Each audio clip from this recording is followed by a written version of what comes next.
রাজধানীর train station, bus terminal ও launch টার্মিনালে আছেন আমাদের সহকর্মী ইউসুফ ভুইয়া, জাহিদ হাসান মিশু এবং জুনায়েদ আল হাবিব আছেন। আমি শুরুতে চলে যাব ইউসুফের কাছে।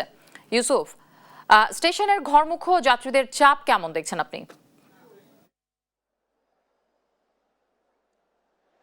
শেষ মুহূর্তে কিন্তু বাড়ি ফেরার জন্য মানুষ কমলাপুর রেল স্টেশনে আসা শুরু করেছে এবং দিনব্যাপী সকাল থেকে কিন্তু তাদের যেই বাড়ি ফেরার যে উদ্যোগ, সেই উদ্যোগ সকাল থেকে ছিল। এবং আপনাদেরকে একটু জানিয়ে রাখি যে উত্তরবঙ্গগামী যে নীলসাগর ট্রেন এক্সপ্রেসটি যে দুর্ঘটনার শিকার হয়েছে, তার পরবর্তীতে কিন্তু কিছু মানুষের মধ্যে কিন্তু একটা আতঙ্ক সৃষ্টি হয়েছে যে তারা আসলে সঠিক সময় বাড়ি ফিরতে পারবেন কিনা।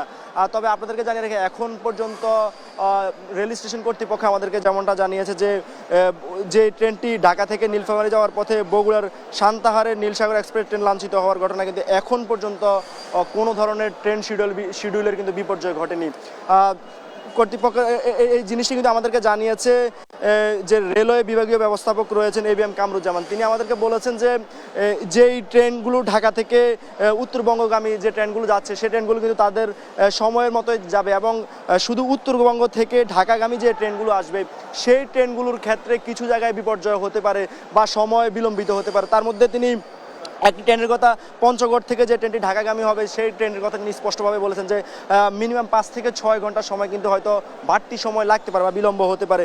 এর বাইরে আপনাদেরকে জানিয়ে রাখি যে সিরাজগঞ্জ এক্সপ্রেস 6 নম্বর প্ল্যাটফর্ম থেকে কিন্তু 4টা 15 মিনিটে ছেড়ে গিয়েছে এবং এই তিনটি ট্রেনই পরপর তিনটি ট্রেন, তার মধ্যে জামালপুর তারাকান্দি অভিমুখে কিন্তু 1 নম্বর প্ল্যাটফর্ম থেকে 4টা 45 মিনিটে ছেড়ে গিয়েছে এবং নীলফামারীর উদ্দেশ্যে চিলহাটি এক্সপ্রেস যে ট্রেনটি, সেটি 7 নম্বর প্ল্যাটফর্ম থেকে কিন্তু বিকাল 5টার সময় ছেড়ে গিয়েছে। এবং এই যে দুপুর 2টার পর যে দুর্ঘটনা, সেই দুর্ঘটনার পর এই তিনটি ট্রেনে কিন্তু ঠিক সময় মতো উত্তরবঙ্গের উদ্দেশ্যে রওনা হয়েছে এবং এই স্টেশন কর্তৃপক্ষ যেটা বলছে আমাদেরকে যে সঠিক সময় কিন্তু এই ট্রেনগুলো উত্তরবঙ্গের উদ্দেশ্যে রওনা হবে। শুধুমাত্র যেই জায়গাটিতে আসলে সমস্যা বা দুর্ঘটনা ঘটেছে, সেই জায়গাটি যাওয়া পর্যন্ত হয়তো সমাধান হয়ে যাবে এবং তারা আরও বেশ কয়েকটি গুরুত্বপূর্ণ কথা বলেছেন সেখানে। তিনি বলেছেন যে জায়গাটিতে দুর্ঘটনা ঘটেছে, সেই নীলসাগর ট্রেনটি কিন্তু উদ্ধার অভিযান ইতিমধ্যে শুরু হয়েছে এবং সেই উদ্ধার অভিযান কার্যক্রম তারা খুব দ্রুত শেষ করতে পারবেন বলেও আশা ব্যক্ত করেছেন। এবং এর বাইরে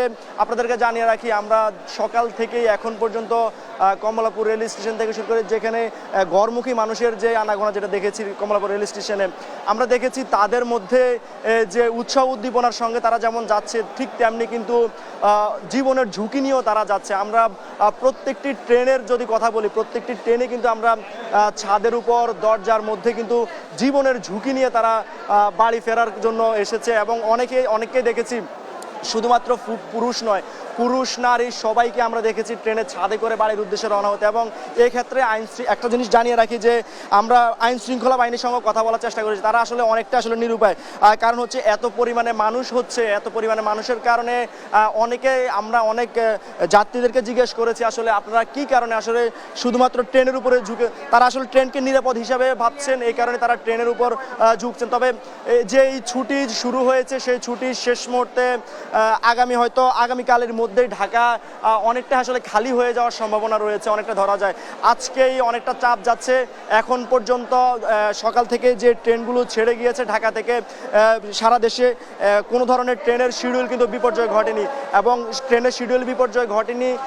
40 থেকে 45টি ট্রেন সঠিক সময় গিয়েছে এবং তার বাহিরেও আরও যে ট্রেনগুলো রয়েছে, সেই ট্রেনগুলো ঠিক সঠিক সময়ে ছেড়ে যাবে বলে আমাদেরকে রেলওয়ে কর্তৃপক্ষ জানিয়েছেন। বলায় চলে বাড়িতে ফেরার পথে কিন্তু মানুষ কমলাপুর রেল স্টেশনে আসছেন। সারা রাতে যে ধরনের ট্রেনগুলো রয়েছে, সেই ট্রেনগুলো এখন পর্যন্ত স্টেশন কর্তৃপক্ষ বলেছে কোনো ধরনের বিলম্বিত হবে না, শিডিউল বিলম্ব হবে না। আগামীকাল উত্তরবঙ্গগামী যে ট্রেনগুলো রয়েছে, সেই ট্রেনগুলোর ব্যাপারে তারা বলেছে যে যদি কোনো ধরনের বিলম্ব হয়, সেটা কিন্তু রেল কর্তৃপক্ষ আগেই জানিয়ে দিবেন। তো কমলাপুর রেল স্টেশন থেকে ছিল সবশেষ পরিস্থিতি আমার কাছে।